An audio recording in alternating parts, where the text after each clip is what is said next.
It's Monday. Hopefully you had a good weekend and were able to attend a Bible teaching church. If you don't have a church, I'd love to see you at Calvary Chapel, Port Angeles. And just also want to remind us to be praying for the people of Ukraine and the situation there. It's been pretty hard watching all of that. Definitely say that. Our Bible reading today, February 28th, Exodus 11 to 12:21, Luke 14, Job 29, and 1 Corinthians 15. We're going to spend our time in Exodus. It's the 10th plague, and it's the one where God's going to free the nation of Israel from the grip of Pharaoh. And so he tells them in chapter 11, tells Moses what he's going to do, and then when you go to Pharaoh, Pharaoh's not going to listen. I'm going to harden his heart. And so then chapter 12 is the instructions for them to have Passover for the first time. And it's very detailed, how they take a lamb into their house, and for how many people, the size of the lamb matters, and then take the blood and put it on the doorposts. Everything that they need to do in preparation for leaving, and how that night the death angel will be coming through, and those that have blood on the doorpost, the death angel will pass over. And so that's exactly what happened from the very lowest family to Pharaoh's palace. The oldest died.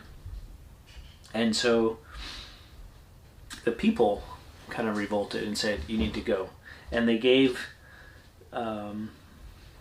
gold and jewelry and silver and clothing. Why? Verse 36 of chapter 12. The Lord had given the people favor in the sight of the Egyptians, so that they let them have what they asked, lest they plundered the Egyptians. And so then there was also a mixed multitude. So some others, Egyptians and maybe from other nations, who saw the God of Israel and put their faith in him by putting blood on their doorposts, they also went with them as well. And they had been there 430 years. And so then God gives them the plan that they were to keep that Passover every year as a remembrance of what God had done. And they did that all the way up into the New Testament, and until we see Jesus in beginning the new covenant and having Passover with the disciples and turning it into communion or the Lord's Supper, as he takes the cup and the bread and representative of his body and his blood, and blood that was spilt once and for all for our salvation.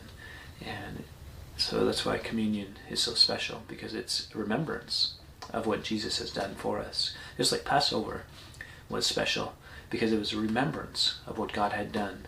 And the difference now with Passover, between Passover and communion, is we don't have to be killing a lamb. We don't have to wonder. We can know that our sins are forgiven. We can have freedom. And also it's looking forward to his return. And so it's a looking back and a looking forward. Passover was just a looking back. And the new covenant is a looking back with gratefulness and thanks, and a looking forward with hope. And so we definitely need some of that today.